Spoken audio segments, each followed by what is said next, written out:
So before this video gets started, I just want to mention that Insta360 just sent me their camera and they wanted me to do a rider's review. This particular camera is called the One X2 and it is a 360 camera, so check this out. They sent me the camera with a lot of mounting accessories, and I will admit I didn't use all of them, and the reason for that is I wanted to mount this camera in the easiest way possible, as if I was a normal rider using this camera for the very first time. Now this was also my first time using a 360 camera and I didn't know where I wanted to mount it, so I decided to mount it on the mirror just to see what kind of angles and footage I could get, and honestly I was impressed with what this camera could do. I then mounted the camera on the passenger rear sets, and honestly I definitely would not mount it there again because it doesn't capture much of the action except for the exhaust, but you don't need a 360 camera for that. I then wanted to mount the camera on my helmet and I was really considering mounting it in the middle, but then I realized I didn't want to be a unicorn, so instead I used the mounting that I already had for my GoPro, and this worked really great because you could capture the rider and all of the action all at once.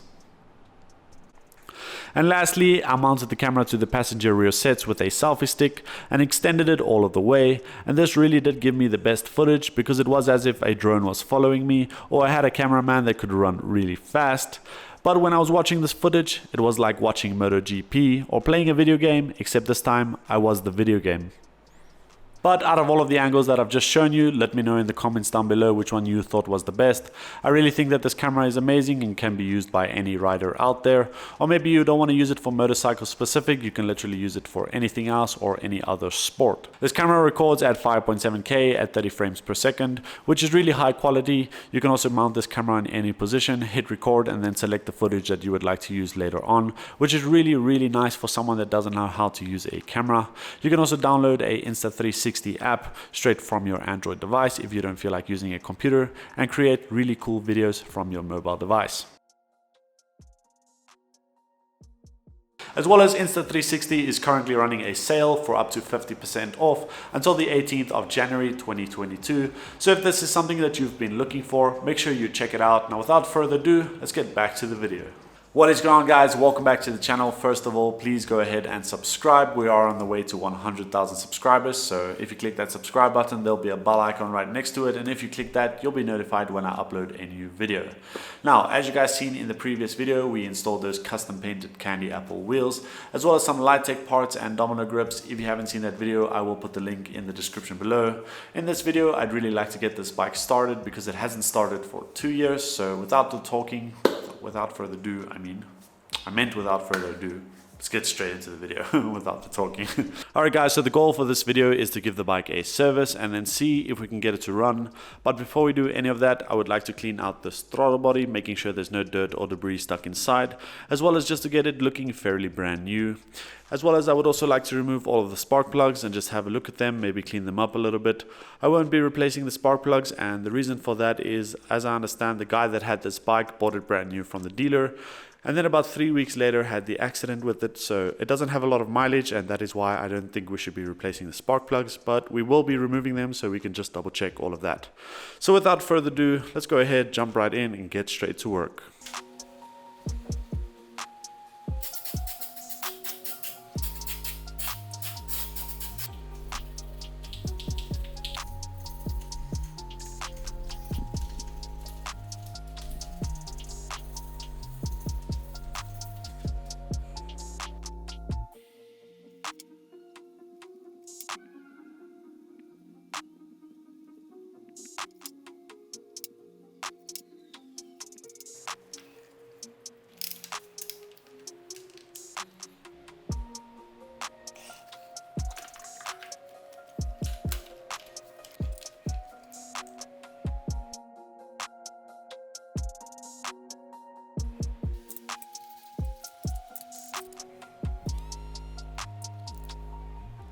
Alright guys, I got the spark plugs out and I just wanted to show you that they're still in good condition and there's absolutely nothing wrong with them.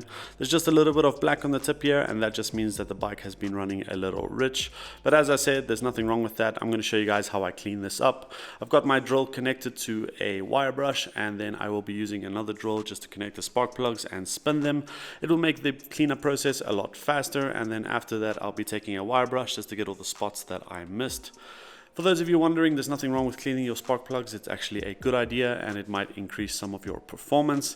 If your spark plug looks old and it's brown and there's a lot of faded spots and maybe some of the pieces are chipped off, then I would suggest you should replace it. But in this case, these spark plugs are really still in good condition. So let's go ahead, clean them up a little bit. Then we can install them as well as the throttle body. And then I would also like to start installing the wiring. So let's get into it.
Alright guys, so the spark plugs are installed and torqued to spec. I've also installed that throttle body and connected most of the wire harness up in front here. And then over here I have a brand new airbox because mine is a little bit busted.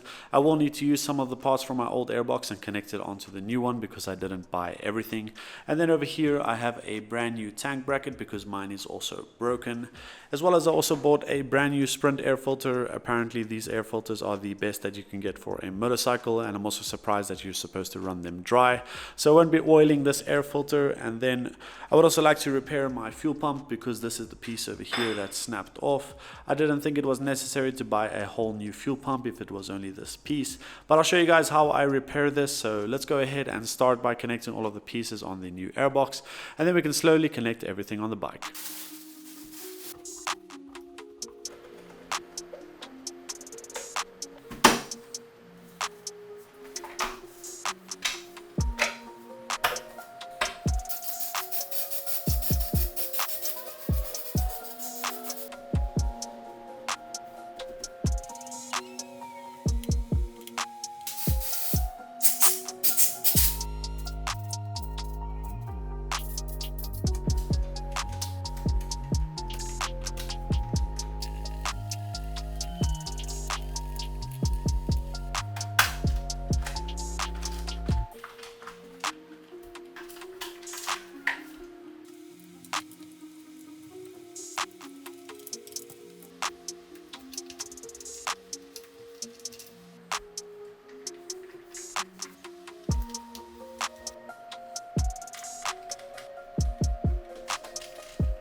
Alright guys, got the airbox connected as well as all of the wiring that goes to the airbox. I also installed that tank bracket over there. And while this fuel pump was drying, I decided to quickly stop at the store and pick up some supplies to service this bike. So we got a new oil filter from Yamaha, it is original. As well as seeing as we decided to put in the Motul.5.1 brake fluid, I decided to go all out with Motul products. So we got some Motul 7100 full synthetic oil, as well as some radiator coolant. Apparently this will help your radiator cool down at least 15 degrees Celsius. So I'd like to see if this works. And then I also picked up some distilled water. And then over here I have a new fairing stay bracket, so I'd also like to install that. But let's go ahead and drain out all of the old oil, put in some new oil, and then I would also like to just put in some distilled water in the radiator just to flush out any contaminants that might still be stuck inside, and then we can pour in the new coolant. So let's get to work.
Alright guys, so we got the new oil in as well as the oil filter, and then I quickly had a look at the wire harness diagram and repaired those two wires that go on the steering damper.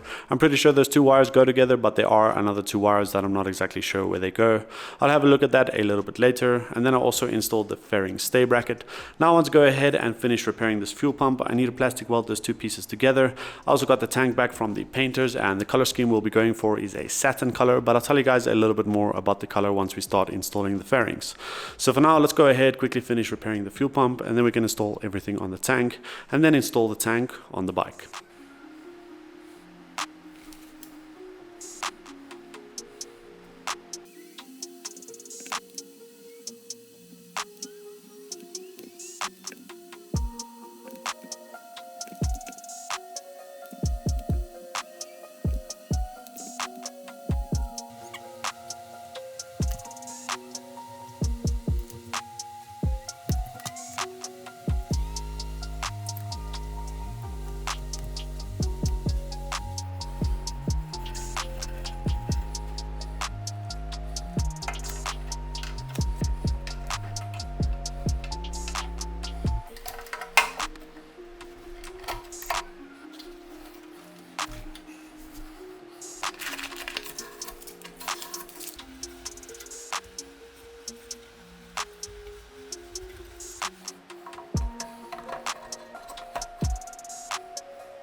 Alright, so I forgot that I didn't have a battery for this bike, so I quickly went ahead and bought a new one.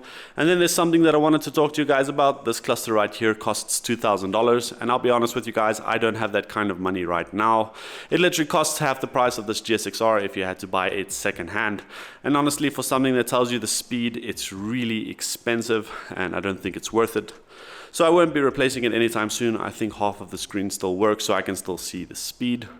But I will be making all of you guys a deal, because I know that some of you will have a problem with this and think that this build is not 100% complete. So if this video gets 50,000 likes, then I will be replacing this cluster. I will be keeping this bike for about 2 years, so there's time for this video to get some likes. But I might even replace it in the next year or so, even if this video doesn't get 50,000 likes. But like I said, if this video gets 50,000 likes, then I'll replace the cluster. But for now, let's go ahead, install the cluster, install the new battery, put in some gas, and then see if this bike will run. It hasn't started since 2019. The bike had the accident in 2019 October, and it hasn't started since then. So I'm really excited to see if it will start and what it sounds like. So let's go ahead and do all of that.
Alright guys, so the bike starts, and honestly I cannot believe it started up so fast. As well as this bike is extremely loud, the neighbors have already started complaining about the noise.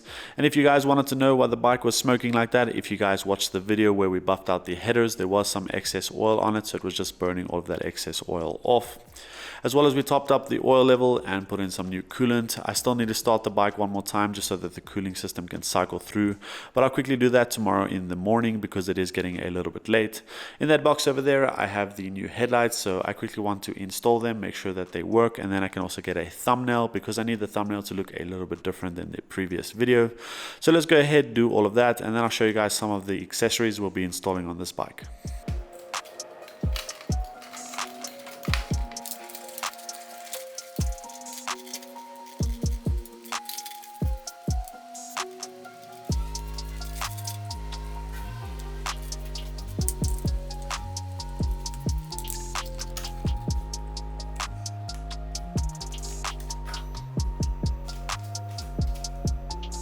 The headlights are installed and I have my thumbnail, but I will be removing the headlights again just to connect all of the wiring a little bit better and make sure there's nothing in the way once we start installing the fairings. As well as usually I give you guys a fairing reveal, and I've decided not to do that in this video, and the reason for that is I recently got the fairings back from the painters, so they are freshly painted and I don't want to get them scratched up or full of dust. So if you want to see what they look like, make sure you don't miss out on the next episode. But over here I have some accessories we'll also be installing in the next video. We have a carbon fiber seat, and this was originally a race seat, and then I sent it in to put a custom seat cover on for me, and I love the way it looks. We've got some carbon fiber type of material, and then in the middle is Alcantara. It's the same stuff they put on the Lamborghinis. Apparently it's an Italian material. I'm not exactly sure about everything. I'm not a material specialist, but like I said, I love the way the seat looks. And then over here I have some carbon fiber parts, some carbon fiber lever guards and MotoGP winglets, and I cannot believe how lightweight this stuff is. Honestly, it's just unbelievable, but I guess that's just carbon fiber. And then lastly, I had a custom screen made for me. It's not a dark tint, but it's also not a light tint. You can still see through it. And the reason for that is these stock screens are a little bit low for me. I am a really tall rider. So I'll show you guys how much of a difference that custom screen makes once we start installing the fairings. And with that being said, that is going to be a wrap for this video, guys. Thank you so much for tuning in, and if you enjoyed this video, please leave a like and comment your thoughts down below. Every like really helps this channel grow, and if you want to know what else helps this channel grow, that is if you click the subscribe button, which is right next to the join button, which is also a YouTube membership, just so by the way. But please click the subscribe button and there'll be a bell icon right next to it, and if you click that, you'll be notified when I upload a new video. And the join button is for members that would like to join. You can join my membership. There are many perks to choose from. Just go ahead, click the subscribe button and then click the join button while you're at it. And then I would also like to thank all of my existing YouTube members for supporting me. So thank you, and thank you. So also want to say you can follow me on Instagram at Garreth_Collins. I will be seeing you guys in the next video. You know why? Because you don't want to miss out on this build. So see ya. Oh, you're still here. Well, that's good news because I have another 2 videos that you can watch. You can either click here, or click this profile picture and subscribe. See ya!